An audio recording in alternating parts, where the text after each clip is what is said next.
मोदींचा उत्तराधिकारी कोण यावरून राष्ट्रवादीमध्ये झुंपली आहे। फडणवीसांनी बाप आणि मुलाचं नातं अधोरेखित केलं असं जितेंद्र आव्हाड म्हणाले। फडणवीसांच्या बोलण्यामधून महाराष्ट्रानं ओळखलं असेल असं देखील आव्हाड यांनी म्हटलंय। फडणवीसांच्या बोलण्याचा अन्वयार्थ आपल्या पद्धतीने लावला असेल।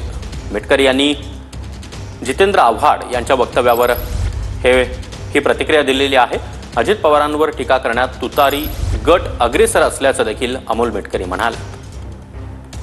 बाप आणि पुलका याचं नातं वेगवेगळ्या ठिकाणी वेगवेगळ्या पद्धतीने पण संस्कारित पद्धतीने अधोरेखित केलेलं आहे।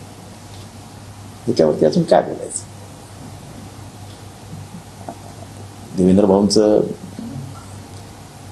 कौतुक आहे की मोदींचा उत्तराधिकारी व्हायचं त्यांच्या मनात आहे की नाही मला माहीत नाही, पण कमीत कमी त्यांनी बोलताना हे तर सांगितलं की वडील जिवंत असताना त्यांचा उत्तराधिकारी किंवा तुम्ही राजीनामा द्या असा काही म्हणजे आज कुठे प्रश्न येतच नाहीत असं हे बोलणं मला वाटतं की त्यांच्या बोलण्यातनं महाराष्ट्राला जे काय समजायचं ते समजून घेतलंय महाराष्ट्र। देवेंद्र फडणवीस साहेब काय बोलले मला माहीत नाही आणि त्याचा अन्वयार्थ कोण कसा लावतो तो आपापल्या पद्धतीने लावला, पण मी ऐकलंच नाही स्टेटमेंट, मी त्यावर बोलणं उचित नाही। ट्रोल करणारी एक ट्रोलर्सची लावारीस गँग आहेच, ती कशावर पण ट्रोल करते आणि आदरणीय दादांबद्दल सातत्यानं अशा काहीतरी टीका टिप्पण्या करणाऱ्यांचं एक फार मोठं षडयंत्रच आहे। तुतारी गट त्यावर अग्रेसर आहे, त्याच्यामुळे काय ते बोलत असतील त्याच्याकडे आम्ही लक्ष देत नाही। दादा कामाकडे लक्ष देतात। महाराष्ट्र राज्याला कसं विकास पथावर नेता येईल याकरता तिन्ही पक्षाचे नेते एकत्र येऊन काम